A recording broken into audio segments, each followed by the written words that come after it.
Hi, and welcome to Life and Style. I'm Chanel. Jamaicans have always been known to push the fashion envelope, ranging from our colorful dancehall ensembles to our regular polo tee and damn shorts. In recent times, however, there has been a shift from traditionally gendered clothing to a more liberal approach to fashion. Let's explore.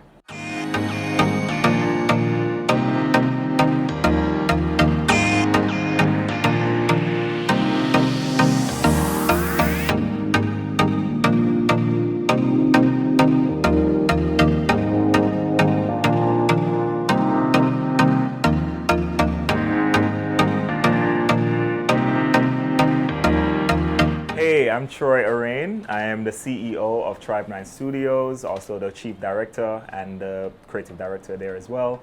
Tribe 9 Studios is a fashion brand. We focus a lot on personal style and not so much fashion. Been doing it for 3 years now as well. Started kind of in New York, and when I moved back here, I was just like, let me actualize this thing because I wasn't going to find a job in Jamaica. So I had to create it, basically. So yeah, born in Jamaica, in Kingston, Jamaica, Denham Town, Jubilee Hospital. Moved to Portmore, and then my mom kind of moved me to London. So that's where I grew up for the most part, 22 years in London. Moved to New York for a bit, worked there for a little bit, and then moved back to Jamaica 5 years ago. Okay. Yeah. All right. One very big... Where's the accent? Wait, go on. You don't hear it? I heard it. Like very little. But But it's like a global thing. I've had a very neutral accent for a while. I think New York kind of made it, just neutralized it. Yeah. And then moving back here, it's a blend. It's a blend. It sounds like another Caribbean island to me. Yeah, you sound low-key Bayesian. Yeah. Everyone says that to me. A very big thing that we've seen in Jamaica lately is a push towards unisex fashion, more ambiguous, not really gender specific. Yeah. What have you seen happening in regards to that, and where is it coming from? I think the kind of shift to that unisex, non-gender specific style and clothes comes from the internet. I think the internet literally shifted the way that Jamaica saw themselves. It kind of was like holding up a mirror to who they are as people. Show us how creative we are, how much we push boundaries, how much we've shifted cultures even. I think that kind of exposure just lends itself to us owning who we are as individuals. So I think that's mainly what it comes from. And then also you're seeing a lot of international people coming out here now and expressing themselves fully. And you're kind of you're placing yourself in a box because of society and because of what people say, that you're supposed to wear a certain color as a man, a certain color as a woman, a certain style of clothes. And I think the exposure that we've seen over the last couple of years, it's kind of just shifted that. And I think we've been in lockdown for so long. I think people now are like, you know what? Forget it. I'm gonna do me. I'm gonna do what feels good for me, and I'm gonna do what I feel like inside out. As a part of Tribe 9's mandate, you have made it your point of duty to push the fashion envelope. How have you and your brand specifically aided in this more ambiguous style? I didn't even set out to really do that. I set out to kind of push the envelope a little bit because that's just who I am as a person. I definitely feel like we need to celebrate individuality a lot more than we do conforming. And I think with that in the back of my mind, it just naturally happens. Like when I choose prints or when I choose fabrics even, textures, silhouettes, like style of clothes, I think that kind of just, the kind of subconscious just comes out and it just makes it what it is. I didn't set out to do it, but I did set out to kind of show Jamaica a little bit who they are and kind of hold the mirror up and say, look at yourself, look how creative you are, own that. So I think the clothes, Tribe 9 kind of pushes the boundaries because it's lending something new to Jamaica, and it's kind of showing you who you are as individuals. So what's your favorite piece over here? Yeah, so my favorite pieces, these are brand new. I love these little sweaters that we're working on, the sleeveless kind of vibe. The fabric is kind of like a raised, it's like a blanket. Literally, it's like you're So wearing a make it look good blanket. and be comfortable. Is that what you're telling me? And these are really nice over a shirt as well. Along with that, we have the combats, which are kind of like a tribe nine staple, as well with the pockets on the side, utility, as well as formal function. Okay. You know? What was like the inspiration behind this? Because I feel like I'm getting so many things from this. You have Yeah. the crop jacket, you have the preppy vest vibe, Mhm. you have the tribe nine stapled pants. Yeah. Like, it feels like a lot of things. So Yeah, what is yeah. the inspiration So- behind it? I have a lot of inspiration behind the pieces. This one in particular, I wanted to kind of create that preppy look, as you said, just kind of going back to my old school life in London. So that's why I definitely see these on like a shirt under them, a long shirt, to kind of give that kind of high school fun, as well as that kind of royalty kind of vibe. Oh, okay. You know, so I love infusing that into anything that we do at Tribe 9, for you to put them on and just feel like kings and queens and just Okay, royalty. I see you know? you. Yeah. And these. So there's Yes. a really, I don't want to say strange, but almost Mhm. jarring juxtaposition between like how light and airy some Yeah. of these things Yeah, are yeah, compared to this more Yeah. tufted fabric. Yeah. What is? So I'm very much inspired by just fashion and style in general, and I don't really stick to like a season or a collection per se. So these give you more of like this flowy kind of summer kind of vibe, and then these will kind of give you like, you can wear these in Canada, you can wear them in the UK, in New York even. Like my clients order stuff online. We're very international, so it's not just about what Jamaicans would wear in Jamaica. Okay. So that's why you see different inspiration on different things. But for the most part, the fabrics are very, very light and easy breezy. I love that you touched this one because this one is going viral right now because Yes. Coffee just wore this. Yes, Tell me a little yes. bit about this one specifically. So I actually, it's not just the exact thing that she wore. I designed a crop jacket for her, which kind of has this kind of outside sleeve, which she loves. She loves anything that's light and not making her hot. So this fabric is perfect because it's just easy breezy. As I said, it's very, very light, and the colors kind of pop. And I put it with orange just to kind of have that additional pop with the colors. So as soon as she saw it, she was like, "Oh my God, Troy, you got it again!" kind of vibe. So yeah, it just made sense for me. In my head, when I found out about the gig and I saw the color, I was just like, this is good, but I want something that pops against it. Yeah. And it worked perfectly, and everyone seems to be talking about it. So yeah, Truly, it's not a truly. bad job. We are the star, so we have to ask: Mhm. is this just an uptown thing, or is this just everybody? No, I think it's Jamaica. I think it's our culture. If you look at like Elephant Man back in the day, or even going back to Shabba, like they were pushing agendas of individuality, you know? That's what music has been doing for so long. So I think like you can go downtown and like sometimes I even go when I'm shopping for a styling shoot, like some of the women are like, oh, the man them come by it, all the tights them. So you know, so it's like that kind of thing that kind of shows you that there's different expressions. And we wear a lot of different things. Like we wear a lot of different things, we just haven't formulated it, or we haven't seen it as like a global thing. Not even global, but like a island-wide thing. We've just seen it, little pockets of it. But I think now that we're being exposed to so much, you're seeing it a lot more. So it's definitely not an uptown thing. And I think uptown is kind of boring, to be honest. The dancehall is where it's at for me, you know? Like that's where you see real expressions. That was my next question, Yeah. whether or not you think that this is inspired by just dancehall fashion. The Yeah, movement yeah. that's going on now.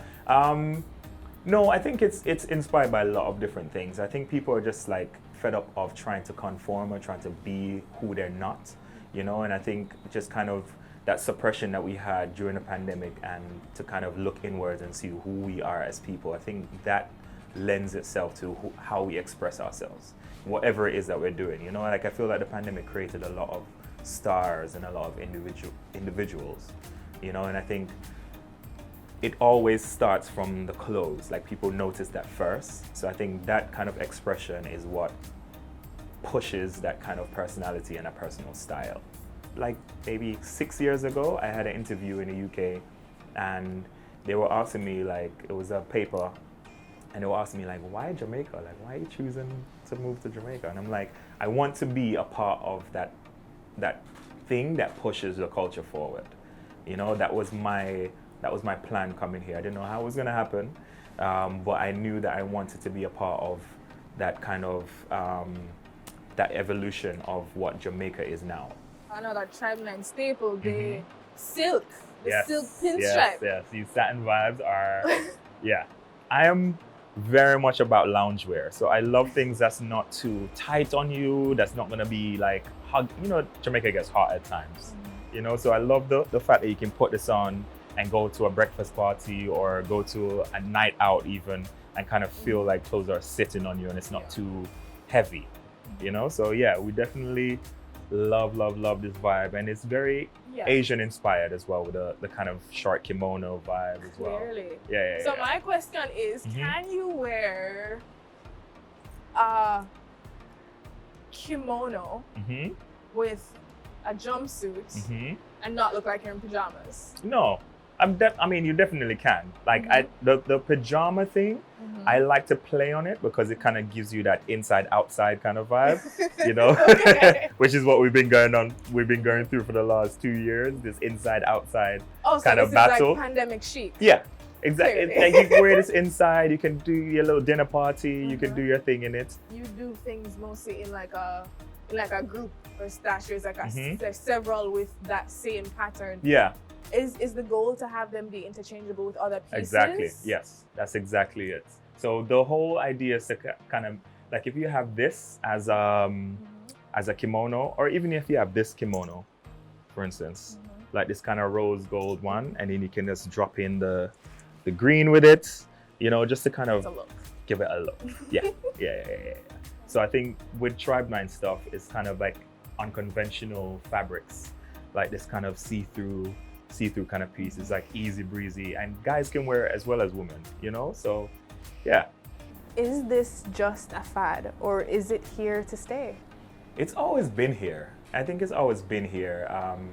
We've seen the way that fashion has kind of transcended, like the 80s coming back into the 2000s and the 90s, you know, like that kind of stuff. It's always kind of been there, but I think now we're seeing it a lot more because people are starting to own it more, and it's starting to become local instead of it being an international stuff. Because a lot of the styles that I work on is new, and I sit down and design them, but a lot of that expression comes from the UK, me growing up in the UK and growing up in America, you know, so I've seen it, you know, so and I think just kind of identifying with that kind of this is me kind of vibe that lends itself to my designs, and it lends itself to when someone comes in and they're like, oh, but what should we wear with this, and I don't know how to put this print with anything, and it's like, no, like it's okay to even blend two prints together, you know, like if that's your vibe, so own that. I saw on your website that one of your that you try to, I think, push more like a global fashion type thing. So there's things inspired by African prints, there's things inspired by Asian prints, there's European styles. Yeah. Why is that? So I'm a traveler. I love to travel. And each time I travel, I always realize that I learn a little bit more about myself. So kind of learning those things and amalgamating them into what I do, this is the result, really. Like I love the grittiness of kind of Europe, like a Berlin, that kind of vibe, as well as that Asian inspired, that clean cut, and African prints, you know, so interchanging that and kind of amalgamating all of that makes sense to me in my head. And I think it kind of works for people as well because they kind of see personalities in different types of garment. So yeah, that's I love to blend cultures. So we have seen a lot of change happen in the last, let's say, 10, 20 years. Where do you see fashion, and Jamaican fashion specifically, going in like the next 5 or 10 years? I see more expressions. I see a lot of people getting more comfortable with their surroundings. A lot of people getting comfortable with people even, you know, like there's a lot of even gender expressions in Jamaica happening now, and like not assigning certain gender roles or clothes to certain genders. So I think that alone will always push boundaries, and it will always push the culture forward. So people are now normalizing those things, and you're seeing certain things, and you're like, oh, that's dope. That's not necessarily what I'm used to seeing someone in, but that expression, it lends itself to me even. Like, I'm inspired by that. So I go home and I'm like, oh crap, maybe I can do this, and maybe I can expose myself to certain things that's going on in the world, you know, and not being afraid to wear certain colors, or not being afraid to wear certain trends. So I think definitely, like, we're gonna see a lot more expression in the next couple of years, and I'm super excited about it because I like to be in the forefront of it. Is there anything special that you want to show us, or give us a sneak peek of? Yeah, I mean, we're working on these right now, which are very, very sexy. This is one of my shirt jackets. And these are kind of just something that you can wear out to a formal event, as well as kind of put it with some jeans and kind of rocking it, you know. I try my best not to put buttons or anything on these, because I want the person that comes in to interpret what they want to do with it. So if you come in, you can actually put buttons on there, or you can leave it the way it is, or you can put a Velcro on there to close it. So yeah, it's kind of like a little customization. Yeah. Ooh. Yeah. So these... Is that like at an added cost, or is there like it depends on what it is, but for buttons and stuff, no added cost. Okay. Yeah. It's just that. Fun. Yeah. And these are just a staple at Tribe 9. They're called the throwovers, and the throwovers are basically just like something that you can put with anything. You steal my heart. You can put a t-shirt underneath it with some jeans. I feel like I'm gonna try that on. Yes. And do you have two where you can try one on as well? Yes, so that we can see, of course, like the whole unisex vibe of Tribe 9. Yeah, man.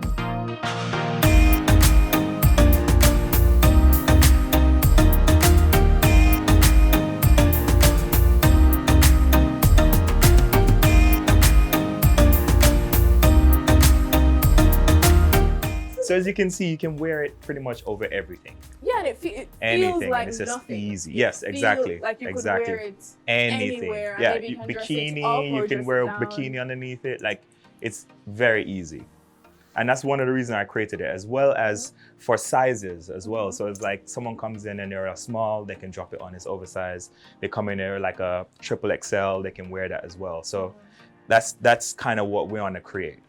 With these kind of Would you say there's also types. like a move to elevate business wear? So yeah, in corporate Jamaica, we kind of stick to our button and tie or whatever. So I try my best to stay away from corporate life, but it's real life and it exists. So stuff like that over there is like a lot of corporate people come in and they love the stripe, so they can put on the pants and wear it to work with a button up and stuff. So, but with us, we want to, even if you're in a corporate setting, we really want you to kind of push that personal style as well. Doesn't mean that you take a Tribe 9 piece and kind of just downgrade it. You just elevate your style with it. Okay. So anyone can shop in here, but you just have to make sure that you come here with an open mind. What is your advice to people, let's say men who think that the only thing they can wear is a cut-off foot pants or Crocs and a white tee, or women who feel like they can only wear florals, they can't wear a pinstripe suit? Right. What is your advice to those people? I think just step away from yourself, stop standing in your own way. I feel like we do that a lot as people. We conform and we box ourselves in a lot. So I think just look at what it is that makes you happy. If it's a cut-off pants and a Crocs, then that's cool. You know, like that's your style, that's your personal style. But also don't be afraid or don't be so put off when you see someone wearing a crop top. You know, if you see a guy wearing a crop top and he's wearing a baggy pants, like that's also his personal style. So if he's not judging your style, why are you judging his? You know, that kind of vibe. So just express yourselves. I'm big on individuality. I'm big on who we are as people, as individuals, and what it is that we're lending to this earth or this planet. So I think just like get out of your own way. Like, it's okay to just be you.